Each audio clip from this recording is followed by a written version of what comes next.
갑상선암 중에서도 가장 어려운 상황에 대해서 이야기하려고 합니다. 미분화 갑상선암 순서가 되겠습니다. 수술을 할 수 있었건 뭐 없었건 간에 치료 효과가 없더라. 너무 치명적이더라. 미분화암의 표준적인 치료는 없다. 결국 정해진 원칙은 없다는 말이 되겠죠.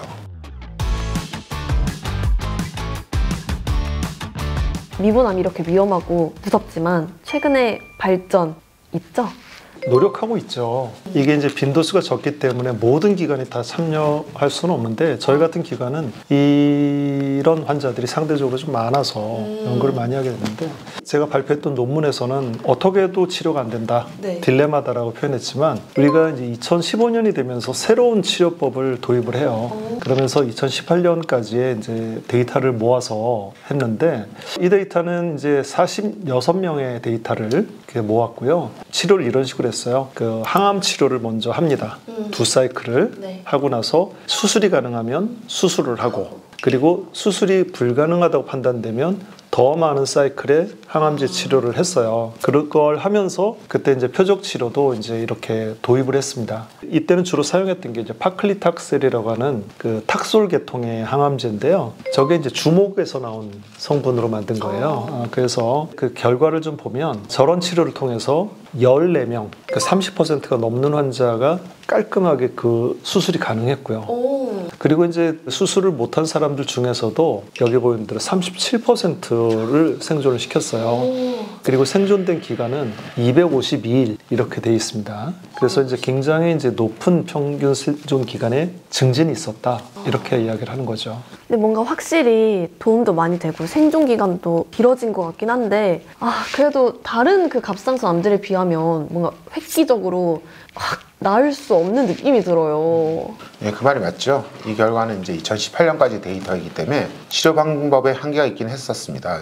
그 이후에 새로운 치료법과 검사들이 이제 개발되어 나오면서 다시 한번 변화가 생깁니다. 이 시기에 소라페닙, 렌바티닙이 나와서 이를 적용할 수 있게 되었고 환자들이 이제 NGS 차세대 연기서열 검사법이라고 하는데 이걸 적용할 수 있게 되면서 치료 프로토콜이 좀 변하게 됩니다. 이 결과는 상당히 좋은 저널에 발표되었는데 이 논문에서는 전체적인 치료 성적의 향상도 있었고 특히 전이가 없는 군에서는 생존율도 높아졌습니다. 특히 항암 방사선 치료한 후 수술로 암을 완벽하게 드러낼 수 있었던 경우의 생존율이 좀 더 좋아져서 2년 이상 생존한 경우가 42%, 그렇지 못한 군에 비해서 훨씬 더 높은 결과를 얻을 수 있었죠. 진짜 많이 개선된 걸로 보이는데 그럼 지금 강남세브란스에서는 이런 프로토콜로 계속 유지를 하고 계신 거예요? 현재는 그렇고요. 하지만 이 분야에 새로운 발전이 또 있다면 적극적으로 우리가 받아들이고 개선해 나가야 되겠죠. 그래서 앞으로 또 어떤 결과가 도출될지 어떤 변화가 있을지 기대는 많이 크게 갖고 있습니다. 또 한 번 연구원분들 화이팅!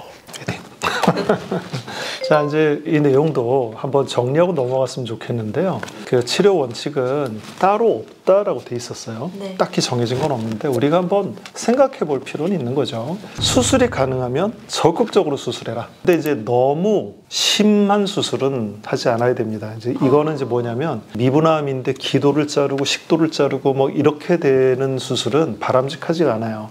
그런 정도로 침범이 일어난 경우에는 그 수술이 예후를 개선시킬 수 없기 때문에 그래요. 그리고 너무 과도하게 예방적인 림프절 청소술도 역시 권장되진 않아요. 예전에 그런 논란이 있어요. 미분화 갑상선암은 내과 질환이에요? 혹은 외과 질환이에요? 이런. 그러니까 내과 질환은 약으로 치료해야 되는 질환이고 외과 질환은 수술로 치료해야 되는 질환이죠. 저는 뭐라고 생각했을까요? 내과 질환이라고 생각했어요. 저는 그 정도로 생각했어요. 근데 지금은 내과 치료법에서 외과로 넘어오기도 하고 하니까 내외과가 맞겠죠. 그래서 저는 기본적으로 이것만은 항암 치료 그리고 표적 치료가 선행되는 게 좋은데 그 시기는 빠르면 빠를수록 좋아요. 발견되면 이 역시 빨리 표적 치료를 포함한 전신 치료를 하는 것이 좋겠다. 이렇게 생각합니다. 저희가 체크리스트까지는 아니지만 그래도 미분화암일 경우에 어떻게 판단하면 좋을지 하는 내용을 잘 정리해 주신 것 같고 저희 구독자 여러분들도 이 내용을 잘 기억해 주시면 좋을 것 같아요. 물론 이런 병에 걸리면 안 되는 거지만 혹시라도 주변에 이런 병이 걸린 분이 계시다면 저희 채널을 한번 소개해 주시고 이런 내용을 먼저 보시고 그리고 빠른 시일 내에 병원에 방문해서 전문가와 상의하시는 걸 추천드립니다. 자, 거기에 더 추가로 최근에는 이제 발전에 대해 맛보기를 조금 더 알려드리면 좋겠는데요. 아마도 이 표를 기억하실 것일 거라고 봐요. 네. 예전에 우리가 보여드린 대로 갑상선암에서 종양 표지자를 분석해서 여러 가지 약을 단독 혹은 병용으로 조합해서 쓸 수 있다는 말씀을 드린 적이 있었습니다. 최근의 논문들인데요. 미분암 중에서도 미라프 돌연변이가 있는 암에서는 이 부분을 공격하는 2가지 약제를 적용한다는 논문이에요. 여기처럼 놀라운 효과를 보였습니다. 12개월 동안 보인 반응을 병이 더 진행되지 않는 프로그레션 프리 서바이벌이라고 해요. 그리고 전체 생존율이 각각 90%, 79% 그리고 80%로 나왔습니다. 물론 전체 증례가 많지는 않아서 약간 좀 제한적이고 할 수는 있지만 상당히 효과적이라고 볼 수 있어요. 이 결과를 표와 사진으로 보여주는 건데 정말 효과가 좀 크다는 걸 알 수 있습니다. 근데 예전에 교수님들께서 논문 속 사진은 가장 잘된 케이스만 보여주기 때문에 완전 100% 믿으면 안 된다 이렇게 말씀하셨었잖아요. 예, 옳은 말입니다. 그러니까 저게 나오는 건 제일 잘된 것만 보여주는데요. 약간 의심은 해야 되는데 이건 되게 그 미국의 유명한 MD 앤더슨 캔서 센터에서 나온 건데요. 같은 조합의 약을 사용했어요. 그랬는데 여기 그 환자들을 1, 2, 3, 4, 5, 6 이런 사진이 전후예요. 치료 전에 시커멓게 보이는 부분 저게 덩어리진 게 안 좋은 건데 줄어들었고 3, 4도 줄었죠? 네. 4, 5 다 줄어들었어요. 이 약을 사용한 사람들의 100%에서 항암 수술을 위해 수술 제거가 가능했다. 그리고 1년 동안 83%가 생존했다. 이렇게 표현했어요. 자, 근데 이제 그 다음으로 이제 보여드리고 싶은 건 MTRK 퓨전이라고 하는 건데요. 이건 이제 어떤 표지자예요. 그거의 퓨전 그 돌연변이인데요. 그 돌연변이가 있을 때 이 표적에 대한 탁월한 효과를 보이는 약인데요. 라로트렉티닙이라고 하는 이름도 어려운 이 약은 지금 여기 밑에 그림에서 보이듯이 폐 전이가 있는 부분도 거의 없어지다시피 했을 정도로 효과를 보였어요. 자, 그래서 이런 약도 있고요. 앞에 약들도 굉장히 우리가 프로미싱하다. 앞으로 정말 그 희망적이고 좀 더 케이스가 모이고 한다면 굉장히 우리가 중요한 무기를 손에 쥐게 되는 거라고 저는 생각을 합니다. 네. 이 병이 참 무서운 것도 맞고 뭔가 흔한 병이 아니라는 생각이 들어요. 근데 MD 앤더슨 캔서 센터라는 곳은 세계에서도 최고라는 암센터인데도 이 정도 증례밖에 못 모은 걸 보면 환자 수가 진짜 정말 적은 것 같은데 요즘에 이제 더 심해질 거예요, 앞으로. 이렇게 조기 진단이 빨리 되면서 예전처럼 막 병을 키워서 분화갑상선암이 미분암으로 가고 이렇게 되는 분위기는 아니기 때문에 그래서 전 세계적으로도 한 10케이스만 모아도 정말 훌륭한 논문입니다. 근데 우리 강남세어른 갑상선암 센터에서는 150여가 넘는 환자가 그것도 2019년 이후에 와서 치료를 받았으니까 굉장히 많은 데이터가 모였죠. 근데 이 미분화암 말고도 그 전 단계인 저분화암이나 난치성암도 많다고 들었어요. 예, 그렇습니다. 지금 그야말로 세계에서 가장 큰 환자군을 치료했고 그리고 그 결과도 굉장히 훌륭했기 때문에 우리는 이런 데이터를 축적하고 그걸 근간으로 계속 연구하고 발견을 하고 발전하려는 노력을 계속 해나가고 있어요. 정말 바람직한 일이라고 생각을 하고 미분화암에 대해서는 이 정도로 정리를 해보려고 하는데 뭐 추가로 하실 말씀 있으신가요? 미분암은 처음에 이제 정해진 치료법이 딱히 없다고 말씀을 드렸죠. 네. 기억하십니까? 네. 그 말을 다시 한번 새겨볼 필요가 있겠습니다. 이 말은 딱히 전공법이 없으니까 동원할 수 있는 모든 방법을 동원해서 그게 변칙이 되었건 약간의 비정통적인 방법이 되었건 다 동원해서 이 군리를 해야 한다는 겁니다. 이 그림은 제가 아주 좋아하는 그림인데 이 내용을 한마디로 설명하자면 온갖 방법을 다 동원한다는 말입니다. 전방위 마크, 농구에서 올코트 프레싱이라는 그런 방법이라고 할 수 있겠죠.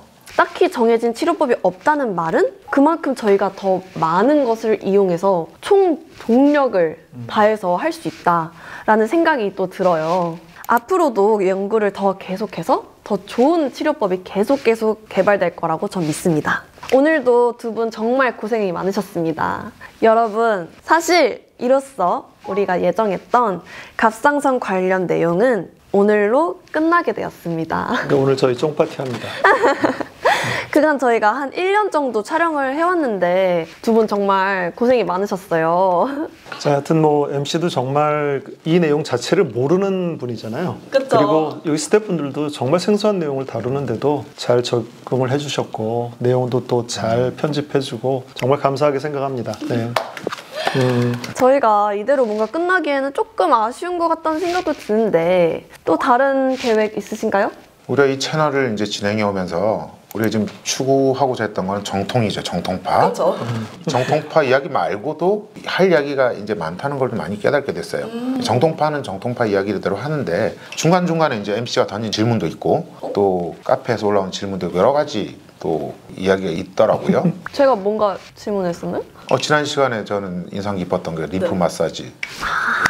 그래서 이런 조금 엉뚱할 수 있지만 많은 사람들이 궁금해할 만한 그런 질문들을 추려서 답을 드리는 시간을 좀 만들어 보면 어떨까 그런 생각이 듭니다. 정말 너무 좋은 것 같아요. 예, 저도 동의해요. 그런 기획도 참 도움이 될 것 같네요. 그리고 이제 우리가 이제 피부과 특집을 방영을 했잖아요. 네. 그랬던 거와 마찬가지로 다른 과의 특집도 좀 준비해 보면 어떨까 하는 생각을 하게 됐습니다. 네. 저희가 이제 끝이 아니겠네요. 점점 계속 이어질 것 같네요. 하여튼 다른 흥미로운 기획도 좀 하고 있으니까 다 같이 머리 맞대고 의논해서 한번 해보도록 하죠. 저희가 말씀드린 것처럼 제가 아무 생각 없이 엉뚱하게 했던 말도 이렇게 하나의 특집이 될 수도 있으니까 여러분들 댓글창에 나 이런 거 물어봐도 되나? 이런 거 고민하지 마시고 뭔가 궁금한 게 생긴다면 언제든지 정말 자유롭게 질문을 남겨주시면 저희가 그걸 다 모아서 또 특집으로 준비를 해보도록 하겠습니다. 그럼 여러분 오늘이 끝이 아니고 저희 다음 시간에 또 뵐 수 있는 그런 시간을 갖도록 하겠습니다. 여러분 그때 동안 항상 건강하시고 호미로 막으실 때 호미로 막자 이런 거 계속 기억해 주시고 건강하게 지내셨으면 좋겠습니다. 그럼 감사합니다. 네, 고생하셨습니다. 네.